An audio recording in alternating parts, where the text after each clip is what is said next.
Alrighty, if everyone can please close their eyes and take a deep breath in and release. Take a deep breath out. Infinite Creator, we thank you for this night. We thank you for the opportunity to come together and to join hands virtually and to join minds. We thank you for the opportunity to not only enact but live your original thought of experiencing and learning as self teaches self and as self learns from self. We ask for your love and your light and your understanding and your clarity. And these things we ask, Amen. Amen. Alrighty, everybody. So tonight is Law of One Q&A. So if y'all have any questions, I know Doug mentioned we have Victor here. Victor, it's nice to meet you. If we haven't met before, he'll be serving as backup. So if anyone has any questions, feel free to ring off.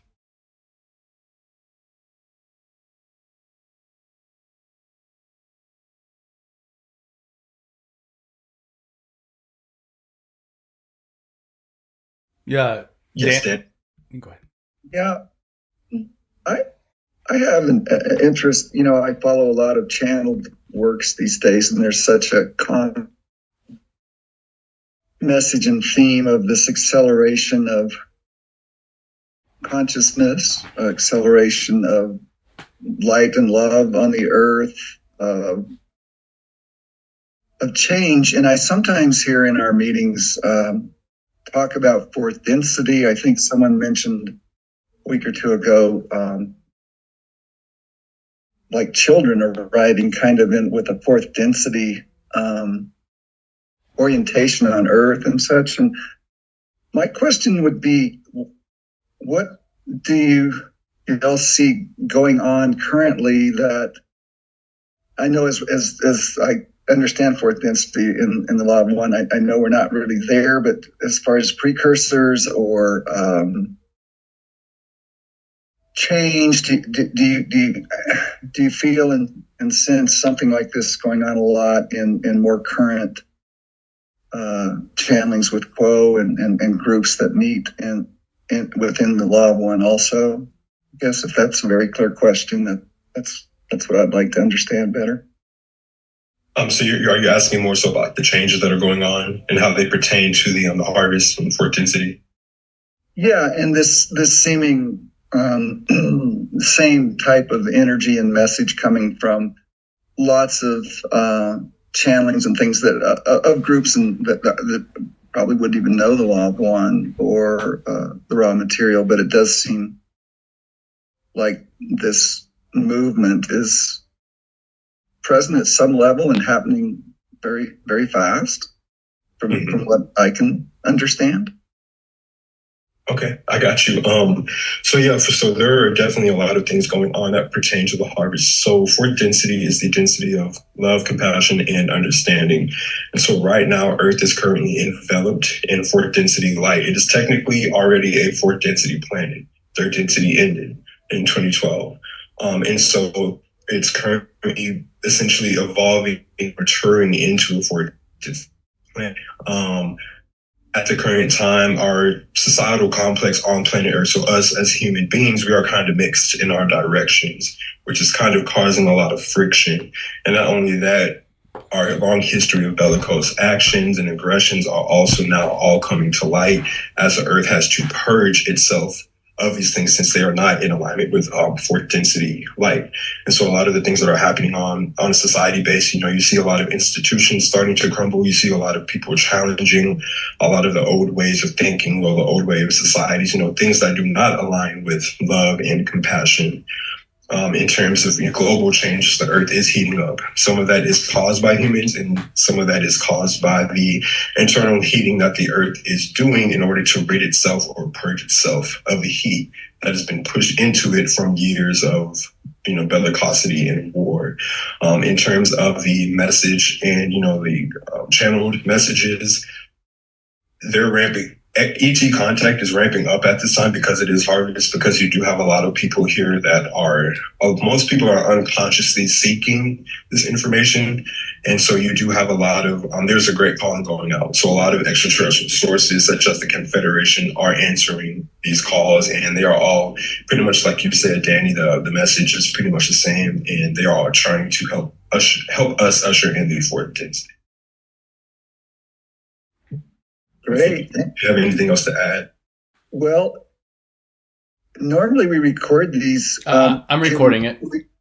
Oh, you are? Yeah. I was going to say, can you start over? Because I wanted to come back and listen. No, I'm recording it. I'm recording it. Don't worry. I'll put it out in the podcast. Victor, did you want to? I'm sorry. I didn't see the button up there. No, that's great. That's right on track with my question and useful information. And was the 2012 date, was that something that kind of came more through recent channelings than the original receivings, as far as?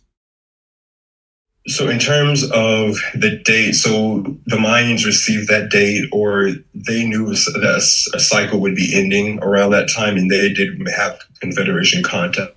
So I'm sure that's how they knew of that date. And we learned from in more recent channelings that their predictions were in congruency with the Earth's third density cycle ending. Okay, great. No, thank you very much. Mm-hmm. Victor, did you have anything else to add on to that? Yeah, I would just say that just a clarification of what fourth density is. The movement of into fourth density is about the choice of living for yourself or living for others. And I think that that's what bathing in this light energy, the fourth density energy, really is. It's the choice is approaching. And so I would just say that that's why we are seeing more people moving. Like things are kind of hectic on the planet because people are being confronted with this choice of whether they're going to live for themselves or live for other people. And as we're moving closer, I think that just kind of turns up the volume, and people as they resist that choice or as they move into it, different things will happen. And I think there was one other point, just directly to your second question, which was that yes, the law of one material did say that it's like a striking of a clock, that it would happen in 2012, the movement into fourth density for the planet, and that's just energy wise. But for each of us individually, it is whenever we make the choice. Victor, can I ask you a question? Absolutely. Hey, two things. One is, which channeled LL documents for research mentioned 2012? Was it the early ones or the later ones? The early ones, from what I understood, they maybe didn't say the date 2012, but they said in this many years, which lined up with 2012. Okay, so they predicted, yeah.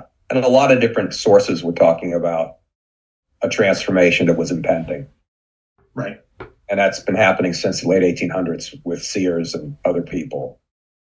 Okay, second thing, could you clarify living for yourself or living for others? When I first hear it, well, is that selfish? Does that mean selfish?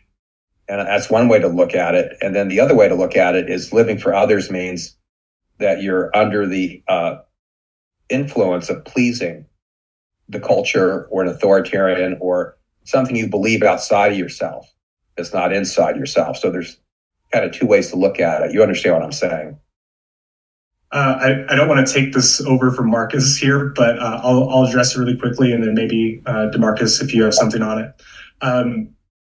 So for service itself, basically it's about this term polarization. And so it's getting to a point where you are thinking about yourself 95% of the time. and serving yourself 95% of the time, that would be considered polarizing in service to self, and harvestable for fourth density negative. And this is equally as difficult as becoming 51% service to others. So the goal for someone trying to be service to others is to be 51% service to others. And that's just as hard as being 95% service to self. And I'm not sure if I addressed your question completely, but that was kind of Right. The information I had on that. Was there something I missed there? Demarcus, do you have something on that? Oh, no, that was well said. I have nothing else to add. It seems to make sense. Everything is, we have this big disenchantment globally among individuals, which means they're moving towards themselves. Everything's being challenged. So I gotta, from a point of view of not trying to serve old structures or structures that outside of yourself, it makes sense. It's almost irrational, the amount of disenchantment, ruminating that is going on, emotionality, and and it's almost like from going from globalization, where you're lined up with global patterns, coming back to localization. I would add that there's also an aspect of domination or manipulation on the surface to self side. I guess that's selfish, just to address your question a little bit more clearly there. And if I could say, service to others isn't necessarily being a pushover. It's more an energy of the heart that is looking to radiate the love energy of the infinite creator to whoever you're dealing with. So if the heart is closed, even though you might be doing a service for someone else, doesn't really mean, that's not really what Ra is talking about when he's talking about service to others. The heart has to be engaged. Absolutely. As Jesus said, to treat others as you would treat yourself, or and that, I think it was Carl Jung who described that.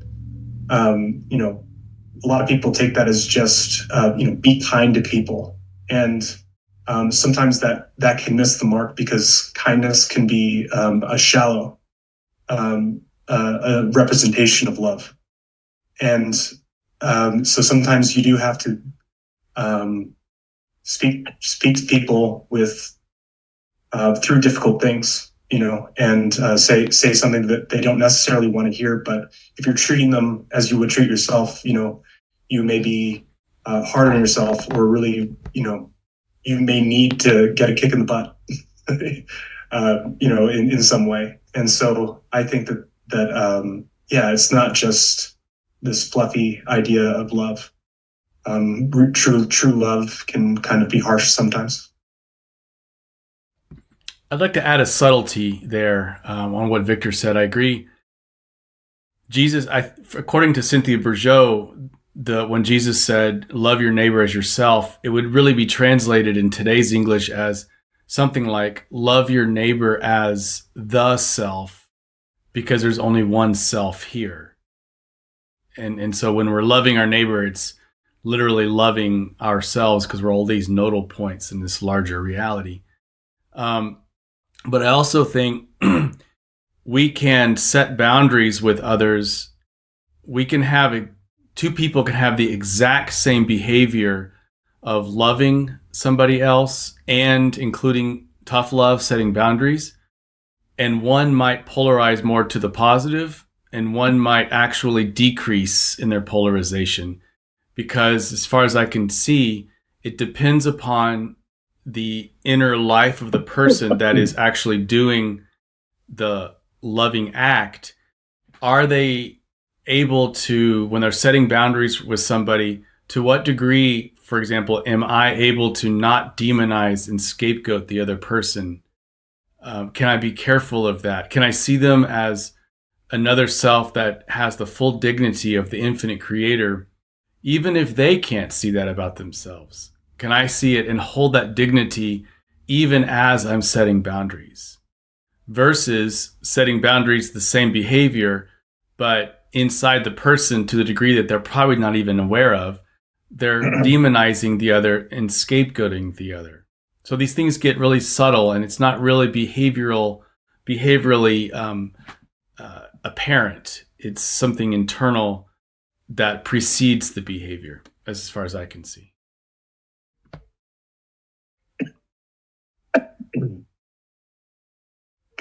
Awesome discussion. Does anyone have any other questions?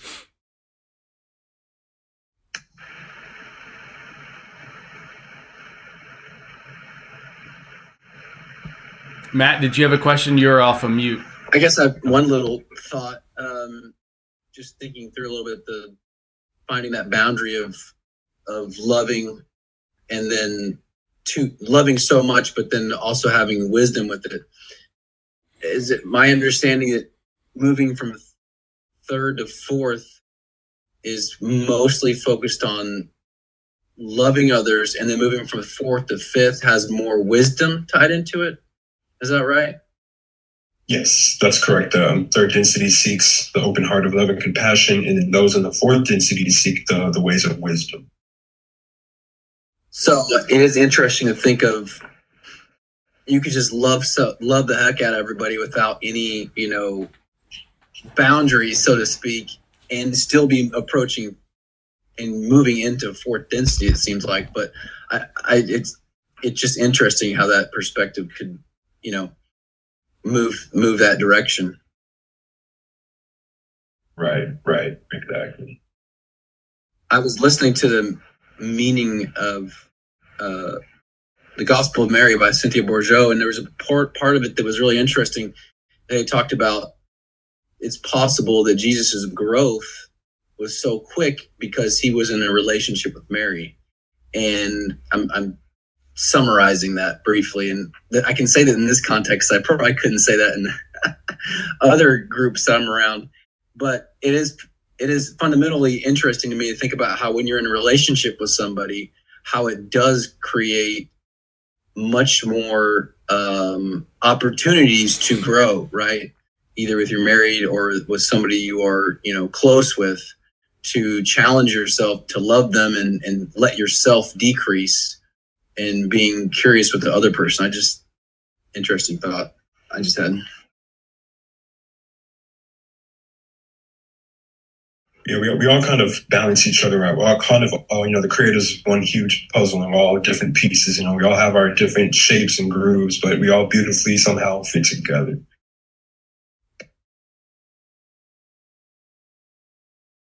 Anyone else?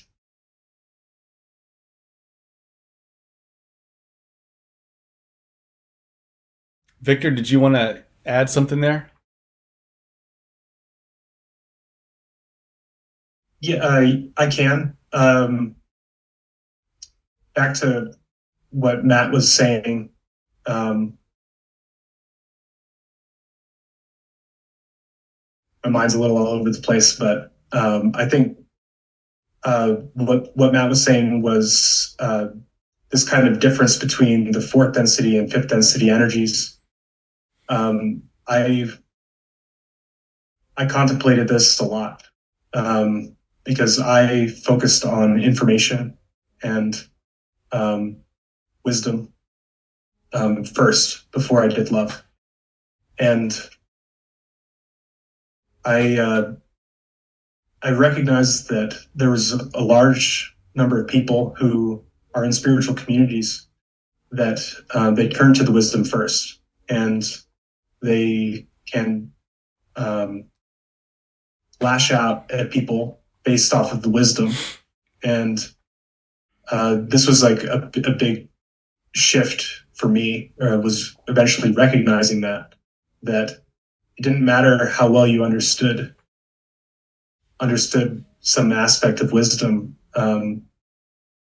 if you were still unloving, then you still had fourth density learnings to work through. So that's what I would call bypassing. And so there was a lot of bypassing where people were willing to mistreat other selves, and not seek love for others. And so that was a big point in my life where I recognized that the fourth density has to come first. It's like, it's the base for fifth density. You need to focus on the love first before you can move on to the next densities.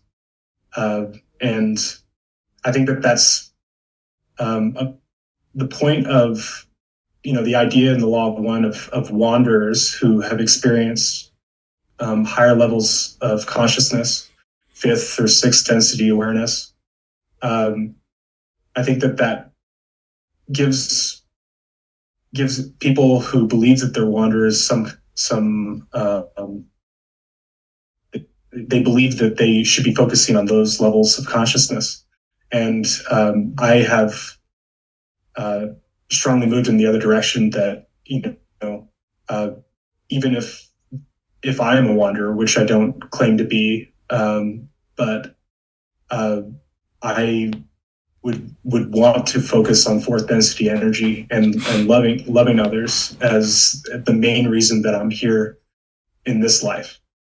And I think that so not trying to understand it, not trying to understand everybody or the whole world, or why we're here, but instead choosing to love it first. And anyway, that's some that's where I got on all that. Was love comes first. Very well said. I like that. Matt, did that answer your question for you? Yeah, no, it's great discussion. I appreciate it. Sweet. Anyone else have any question? Anything that's picking at your brain? Just a really quick aside for Michael Quinn, because this might be new for you in some ways, but when we say densities, one way to maybe think about it is as above, so below. So if we have 7 chakras, 7 energy centers, then the logos in which we belong and are a part of also has 7 chakras. And those chakras are called densities. And densities in turn, and that's a law of one term, but densities to describe how dense the love and light is that can be realized, consciously realized and enjoyed and lived from. So first density, you have very heavy physical, dense material like rocks and things like that, but very little capacity to know that they are God. Second density, we have animals and plants. It's a movement more towards motility and individuated movement, but yet still no self-awareness. Then we have the third density, which is self-awareness. And fourth density would be this long consciousness bandwidth where there is no veil of forgetting in the fourth density. And in the fourth density, on a positive planet, there would be telepathy. You only use words if needed. I'm assuming it's also true for the negative planets too that are in fourth density. Everything is transparent here in the fourth density, and the idea is to really delve into that heart chakra, the heart chakra of God, where love and understanding and accepting, all of that happens there. The entire orientation of society does that. And it comes to some kind of culmination where all of the members become one in what's called a social memory complex. So the term church would be finding its full consummation in the fourth density social memory complex. So anyways, yeah, I just wanted to add that because in case anybody's a little bit lost. And a lot of their service will be for us third density folks who haven't quite gotten the picture yet. Thank you, Doug. Does anyone else have a question? Yeah, I wanted to follow up on what Doug just said. Was very interesting to me.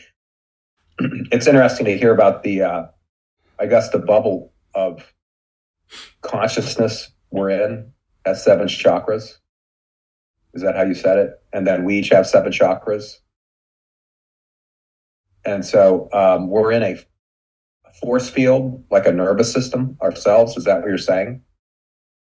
And this force field and nervous system is evolving, going from mineral to vegetative to animal to sentient beings like human beings. I guess is it driven? How much are we driving it, and how much is it being driven from the top down? Just like when, if you look at the geological evolution of the planet, you could say, well, when climate change got to this point, then we started having, or geological change, then you could naturally vegetation unfolded. Okay, and out of the vegetative skin, animal life rose, and I guess what's driving it? That's a great question. Raul calls it the upward spiraling light. And essentially what that means is everything in the creation is made of light, and that light is intelligent. And inherent with that light is the desire and the drive to progress, for this light to return back to the creator.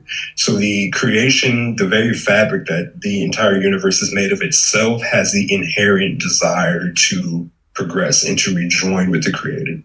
And so therefore everything else in creation, such as nature, has that inner upward drive to progress and to be better. Some entities take longer than others, some go faster, but essentially everything within the creation will eventually rejoin with the creator. And so I guess to answer your question, what's driving it is the power from the beginning. The creator itself seeks that growth. It seeks that experience. And so creating from itself the creation, inherent in the very building block of creation, is that drive, if that makes sense. It does. So manifests itself.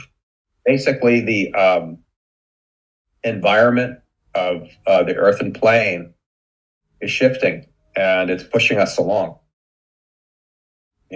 We have to respond to it, and all that. Just like, if a climate changes, the animals in the forest have to deal with it. Exactly. Victor, did you have anything to add to that? Yeah, I'll add that there's this aspect of our individuation, free will. Yeah, and that being the maybe only opportunity to kind of resist the natural energy that is there, that we're moving into.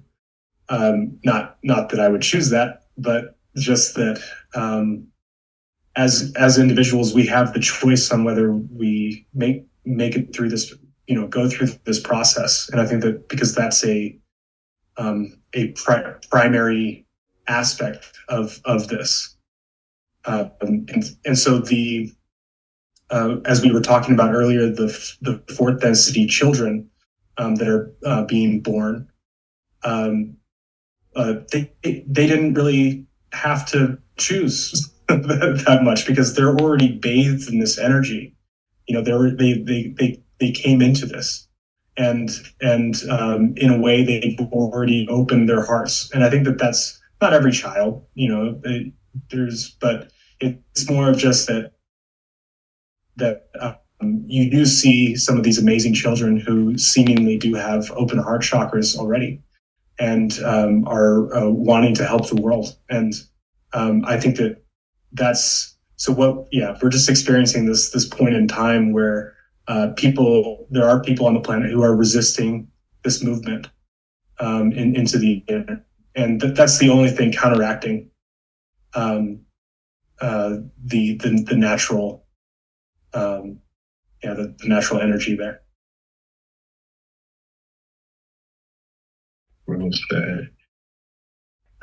Let's see that your hand is up. I have a question whenever anybody's ready. Yeah, Neil Neil has his hand up a good while there. Okay. Neil, then Michael. Yes. Yeah, I was thinking about evolution of like the densities from first to third, fourth, and I was kind of triggered by the word sentience and beginning with, second density, but I was thinking about the first density and like the sentience of rocks and, elementals, and if we were once, first density and second density and so on. So I guess my question is there like the elementals of a rock or like a pebble or something, are they evolving on some inner planes level and not on what we see as this physical plane? And is that part of like our soul, I guess? If that makes sense. It's a great question. In terms of first density evolution, I know it's first density is about the simple awareness of being. So it's kind of shaking the wake up like, hey, you have being. And so within the first density, Rod tells us that fire and air teach the earth and the water to form into environments and different habitats that does allow further life to evolve. And so through this interaction, through all of this friction and chaos and all of that goes on, eventually these elementals come to the point of some level of basic, simple awareness, kind of coming out of that sleep or that slumber. And then the evolution thus goes on into the second density, where then consciousness is now able to move. And Victor, if you have anything to add to that. Okay. Just before Michael goes, I'll just say that sentience. I think that there is some aspect of that. Rocks aren't individuated. They're more. They're more. They're more part of the all of the rocks, or it's like they're more okay, like being like, yeah, we're part of the creator. They're not so individualized. And as you move into vegetation and animals, which are the second density beings, then they kind of gain a more individuation, but still not quite sentience, I guess. I'm not sure the exact words that the Law of One uses, but it's actually the example of pets is used for describing this first like self-awareness. So for example, if you have a pet, you may be helping them learn self-awareness, which is them moving from second into third density. And I think that that's a kind of an interesting aspect of it. Michael? My apologies for not raising my hand, because I don't know how to do that. I'll have to learn that. There's something down at the bottom that says how to do it. And secondly, I want to say how much I love Michael's dog. I mean, it's very beautiful. Thank you for having your dog on the show. And my question, I guess, is, I'm amazed by the brilliance of all you guys. I'm very impressed. But I was thinking, as some of you were talking about something that Sri Aurobindo said, a sage from India in the 1800s. He said that our virtue is a pretentious impurity. And when I first read that, I laughed, because I thought, well, he's talking about me. because it's, there's this tendency, certainly in my life, to say, yes, I'm in service to others, but there's an aspect of myself that's not being authentic. And so my question is, for example, Victor talking about the importance of experience versus wisdom, and my question has to do with, it's one thing to say, yes, we need to be in service to others, and we make a conscious a commitment to that. But what actually takes that commitment and makes it a spontaneously authentic and therefore real versus just the illusion of being in service to others? Anyone? So the threshold for positive polarization or graduation is 51%. So Rod tells us that if you are thinking others or are, not necessarily you have to physically serve others, but if you are able to open your heart to others at least a little bit over half of the time, whether that's through thoughts or through actions, then that's essentially what polarizes one. And so service always look like, going to a food bank and serving food. There may be a coworker that you're having an issue with, and instead of going down a hostile route with them, you choose instead to love them and try and have compassion and understanding. That right there is one act of actually serving others. I don't know if Victor or anyone else wants to add to that. Yeah, I like this question a lot. I would say that it goes back to what Demarcus says about the open heart, because that is the only metric that really matters in moving through this energy. Is if you are acting with an open heart, I would consider that authentic. And so no one's going to be able to know whether you are truly, serving others or serving yourself more. I mean, unless it's just blatantly obvious. But most of the time, that's really just between you and the Creator. And so that's why,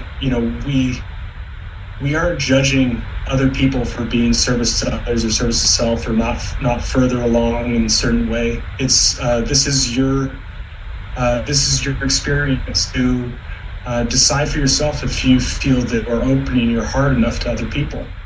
And I think that's my main takeaway, is that if I don't feel like I'm hitting the mark, then I need to do some more work. I need to do better, to treat others better, and that's where the work is. But yeah, having an exact metric is difficult. I'd like to add to, I know that Michael Quinn is really familiar with Richard Rohr, and we're most of us here are very familiar with him too. I think one could overlay Richard Rohr's understanding of the true self or false self upon this whole idea of service to others and service to self.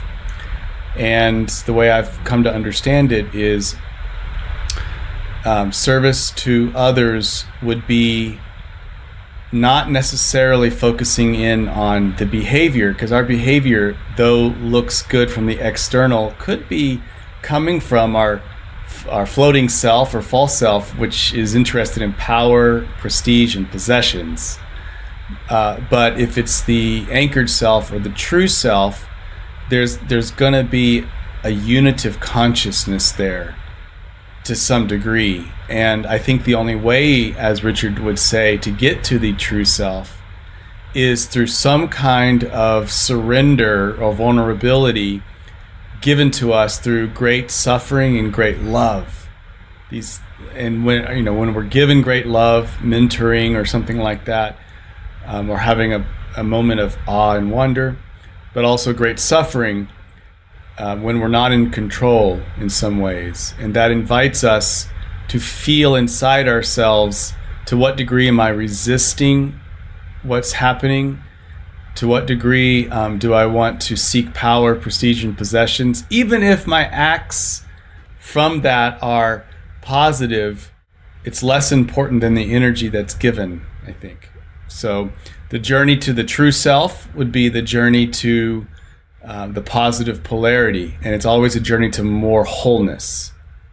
That's how I kind of understand it. So building on what Demarcus and Victor had said. Well said. So, anybody else have any other queries, as Ron would say?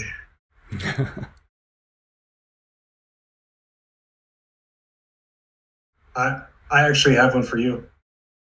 Go for it. I was wondering, am I cutting now? No? Okay, you can hear me. So I was wondering,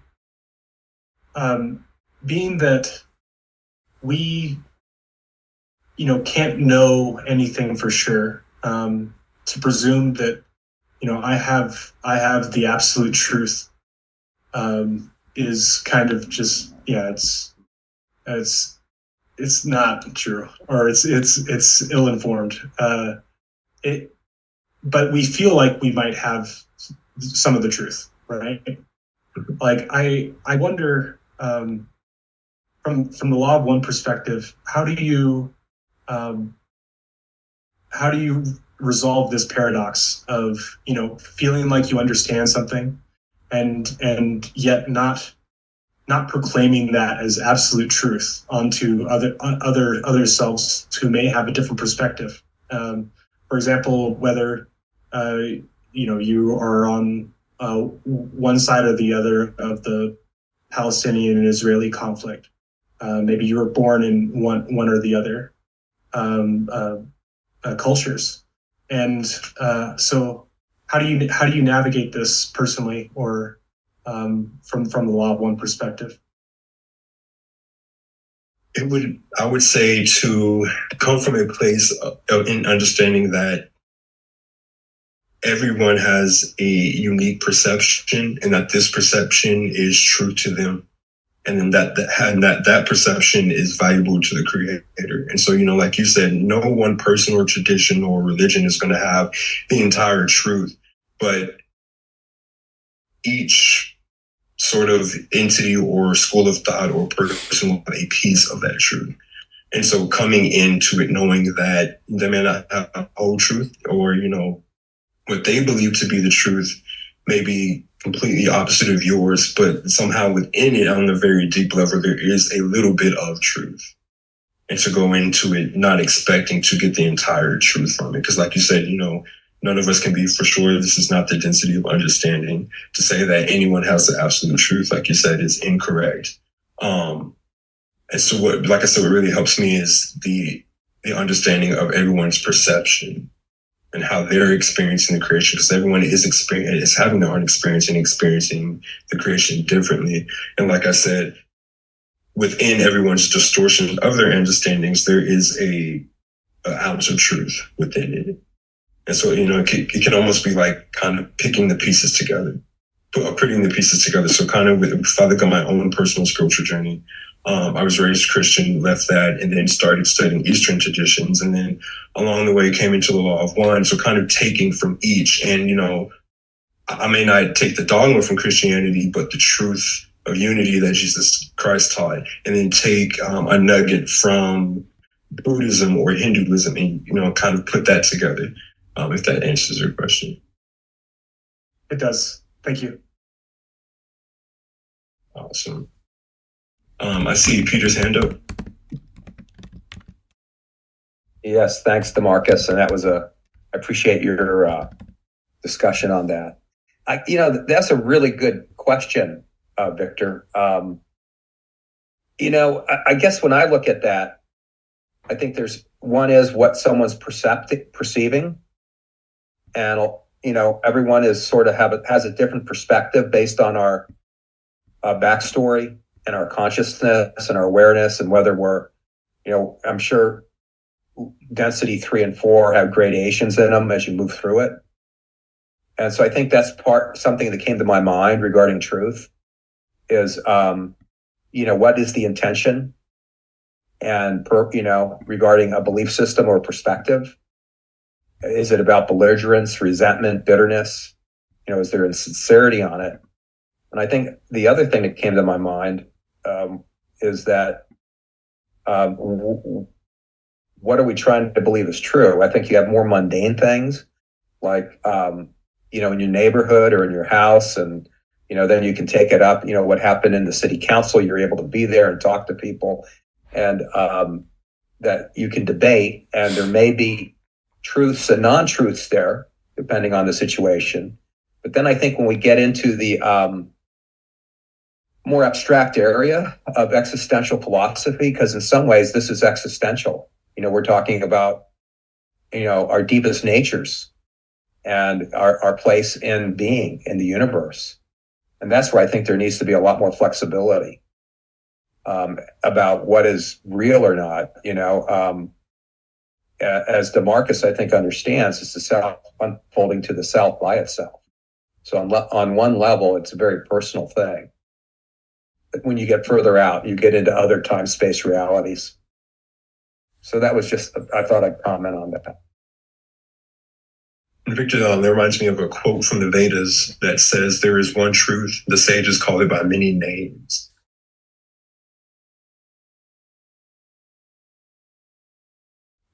I think there's so Neil asked the question, is there an inner realms evolutionary path for entities such as elves, fairies, or other devas to serve the creator? Are fairies and elves in an unseen second density and evolve by serving animals and plants?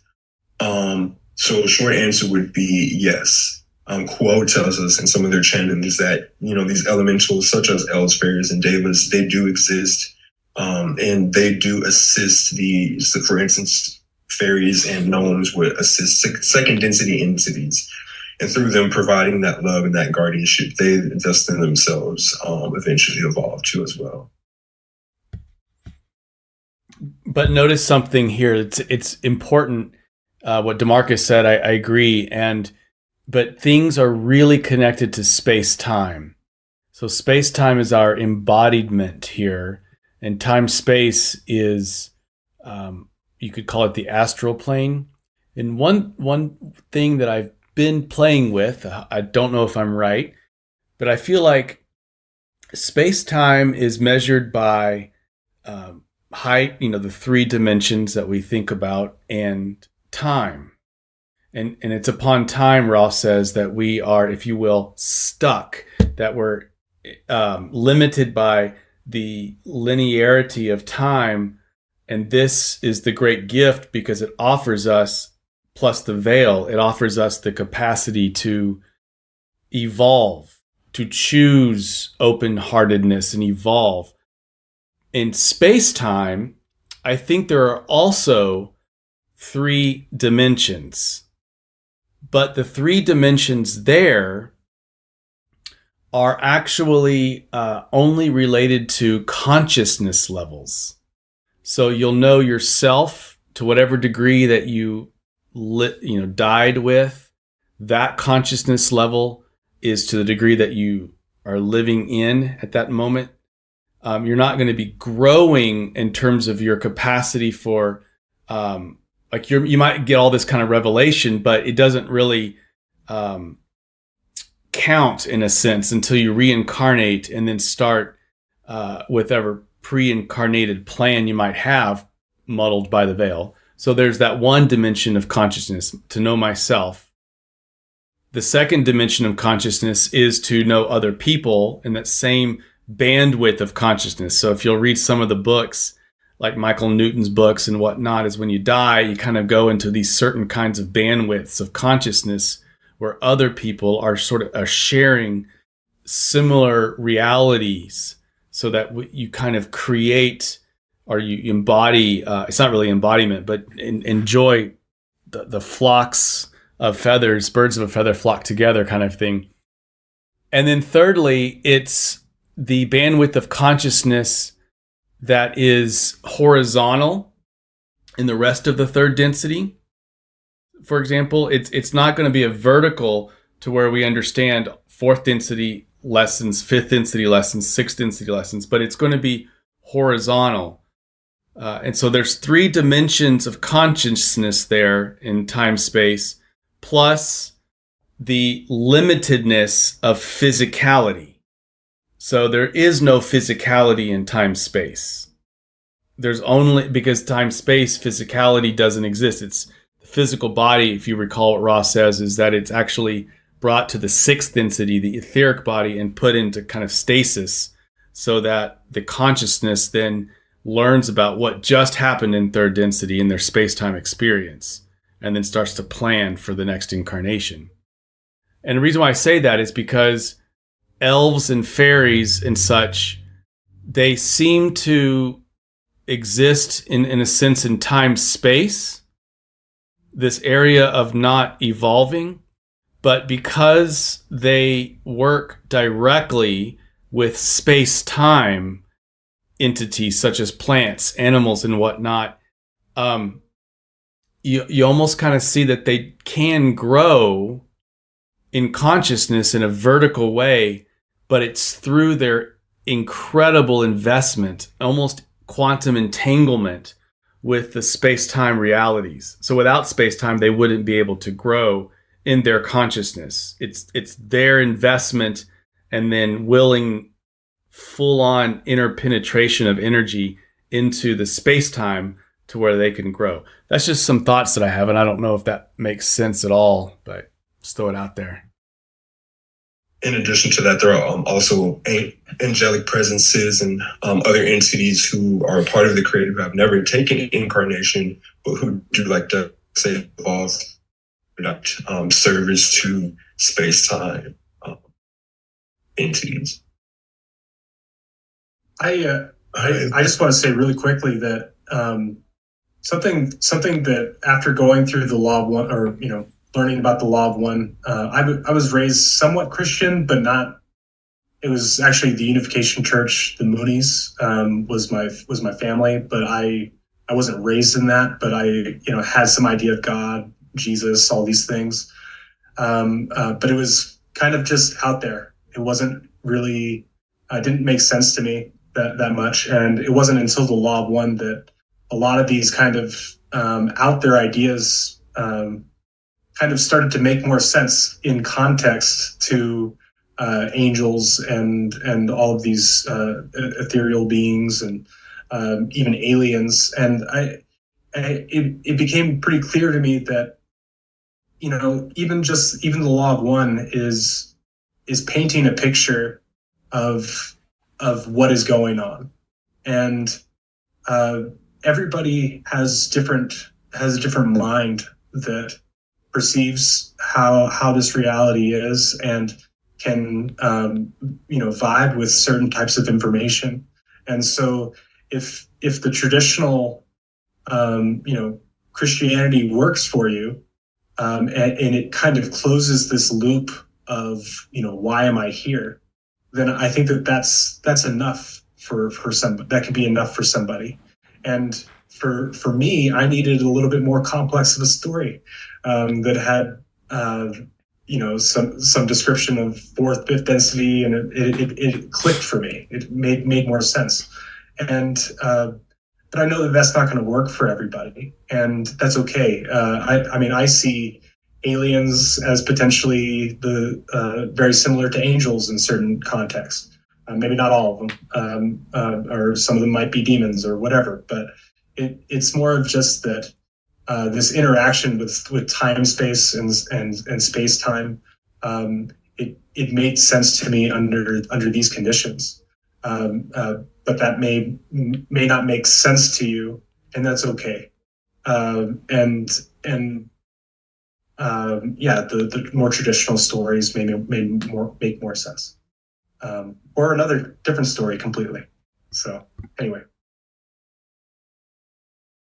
Well, we've reached 9:00. Thank you so much to Demarcus and Victor for leading us. You guys, great team, and good discussion tonight. I hope it was enlightening for people. Next week, we'll be doing Solidarity Night, which is sharing our catalysts, joys and struggles, and as well as prayer intentions. So some of us have been calling it Solidarity Night. It sounds kind of nice. That's next week, next Tuesday at 8. So everybody's invited, of course. And Victor, would you mind closing us out? Absolutely not.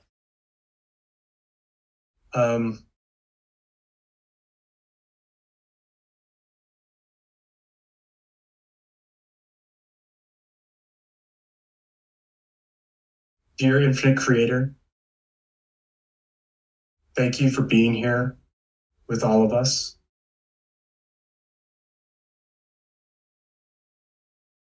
Thank you for bringing love into our lives.